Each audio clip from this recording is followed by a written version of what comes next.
folks, it's Emily here, and I'm in Lisbon, Portugal at this beautiful B&B, and I just feel like making videos here. There's beautiful natural light in here, and my students have been asking me to make videos now for years, so I think it's time.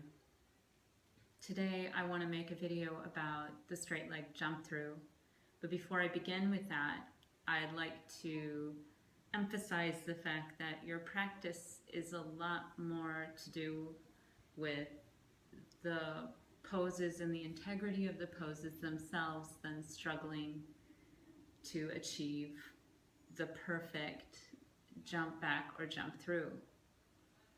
What I want to share is a little bit of insight about the straight leg jump through so that you can decide whether or not you want to continue to pursue it, actually. Because in essence, these practices are yours, and even if you have this inner judge in your head that says how everything should be done, there really is no one who cares if you do one or you don't, as much as you do.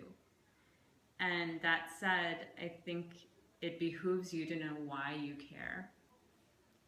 For me, a straight leg jump through came not exactly on a whim, but because I had a friend in my first TT who said, Emily, if you visualize something, it's a lot more likely that you get it.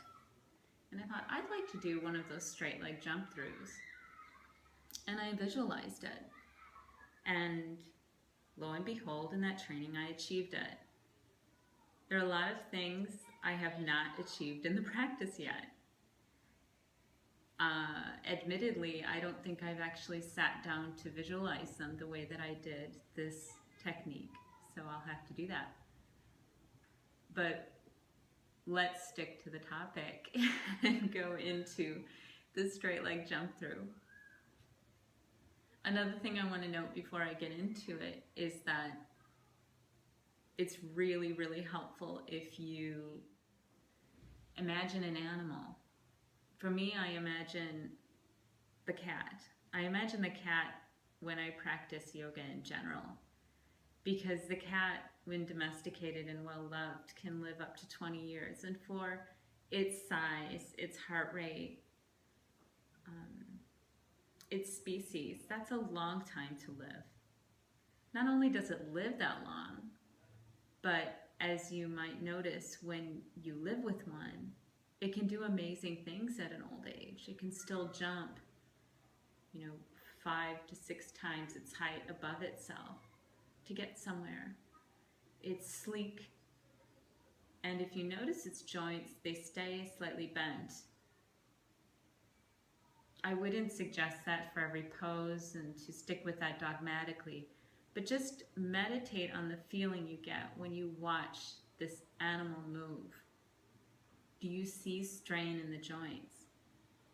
What I see when I see a cat is fluid motion. I also see the way that this animal interacts with the earth, and I find that another keystone of my practice, how I imagine myself, perceive myself in relationship to the earth. So I tend to play with her and need her. I need her and I need her, like a cat does. I feel my joints in my hands, in the palms of my hands, work into her. And I feel her support and love run up through my body. And I feel electrified by her. It's like I'm plugging into her and she's pushing so much goodness back into me.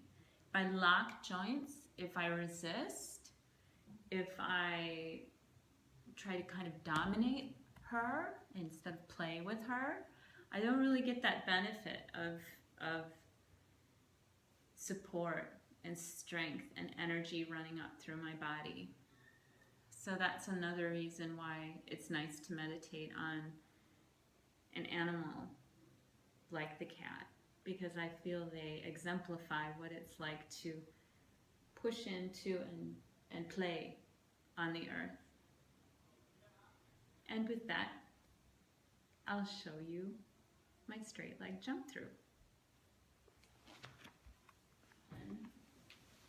What I want to first call your attention to is the fact that it's really, really important to be able to connect the top of the thigh with the bottom of the torso in a straight leg jump through. Because it's not only the height of the bum, which is often emphasized in tutorials on this, that gives you the ability to swing through. It's also the ability for the thigh to connect with the torso. And you'll see it as soon as I do it. One example of this is through a forward bend. So you can see in the forward bend that there is a clear connection here, right? This connection will be essential in the jump through with straight legs, because you need that tuck.